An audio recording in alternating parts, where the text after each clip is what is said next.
This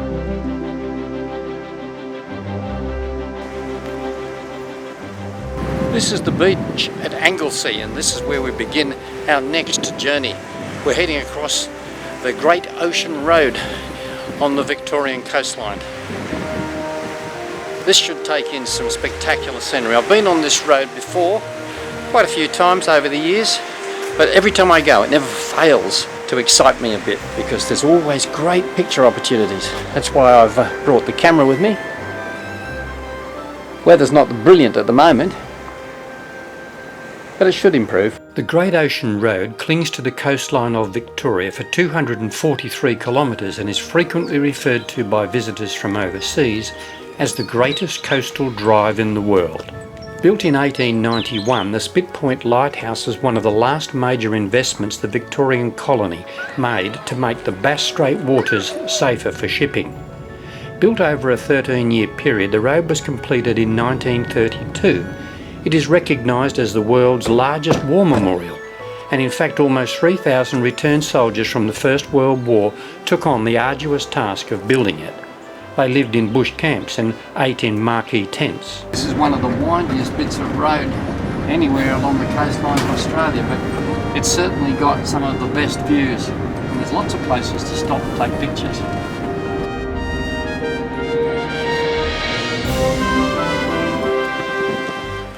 Cape Otway Lighthouse, built in 1848, has sent its pulsing light into Bass Strait, guiding ships through its waters as a protective beacon ever since. Prior to its construction 80 metres above the crashing waves, hundreds of lives were lost in shipwrecks. The lighthouse is open to the public and visitors can now climb the spiral stairway to see the clockwork mechanism rotate the huge lead crystal lenses, valued at over $5 million. Are you liking it so far? The vista from the circular walkway at the top is well worth the climb.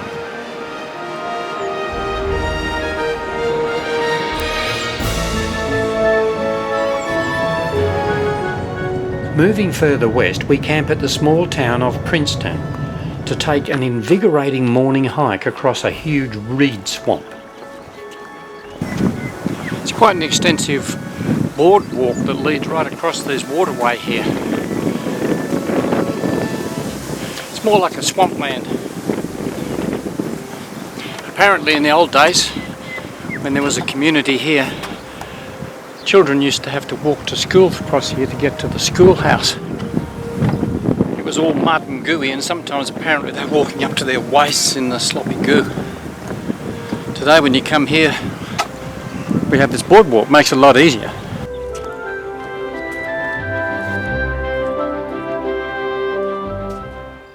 The track follows the Gellibrand River to the pristine beach where its waters mingle with the ocean.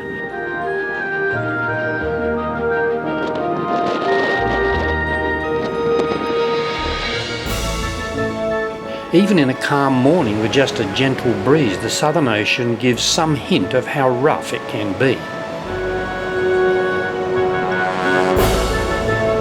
Our journey west is about to embrace a section of road known as the Shipwreck Coast. Just after dawn is a great way to start the day before moving west to the sensational sandstone cliffs and the spectacular columns known as the 12 Apostles. On the elevated wooden viewing platform, it's a case of spot the Aussie, as the huge crowds of overseas visitors cluster at the best vantage points to take their pictures. Even in foul, windy weather, the stunning sentinels of stone rising defiantly from the foaming ocean are breathtaking. Hundreds of lives have been lost on this rugged coast. The story of just one tragic shipwreck took place at the gorge that now bears the name Lockhart. Lockhart Gorge was named after the ship Lockhart, which was wrecked just around this corner here. All the bits and pieces from the wreck came floating through that gap there during a big storm, and there were only 2 survivors from the ship. A young man, Tom, and a woman, Eva. Eva was brought ashore by Tom. He rescued her, in fact, at the height of the storm, and they sheltered in a cave on the southern side. That's now known as Eva's Cave. There's also another cave here, which is where Tom first went to, known as Tom's Cave. That tragic shipwreck along this coast gave it its name, the Lockhart Gorge. It's always spectacular even when the weather is not all that good.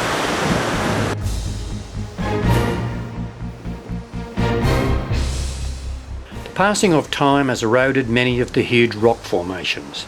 There are no longer 12 apostles, several have collapsed in recent times. The arch is beginning to crumble. Experts predict it could be the next to fall. The eternal waves of the sea can whittle away even the toughest rock, given enough time. Nature is a patient sculptor. This island arch was once connected to the mainland and had been dubbed London Bridge. The bridge collapsed, leaving 2 hapless visitors stranded, only to be rescued by helicopter. The international visitors can barely contain their excitement, but then they are in the heart of one of Australia's greatest natural wonders.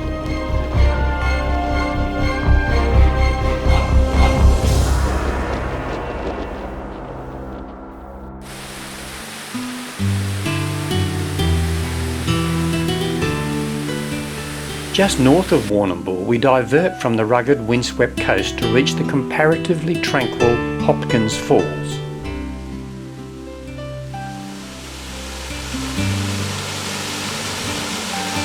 If I'd been able to stand here millions of years ago, this would have all been flowing with molten lava, because that's what's actually caused this barrier across here. That barrier now acts like a weir, and of course it backs up the water and creates these waterfalls. They're actually one of the widest waterfalls in Australia. Warrnambool is home to one of Australia's most impressive living museums, the Flagstaff Hill Maritime Museum.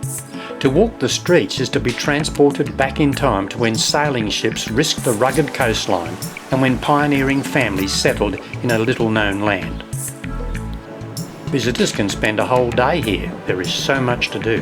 The home-style cooking isn't bad either. This fabulous recreation of the way it was in the 1840s through to the 1940s is one of the best living museums of its kind that we have ever seen. The classrooms are a far cry from today's computer world of learning, and of course the blackboard is now a whiteboard and sticks of chalk are rarely seen. Today's children wouldn't know what to do with inkwell holders set in the desk.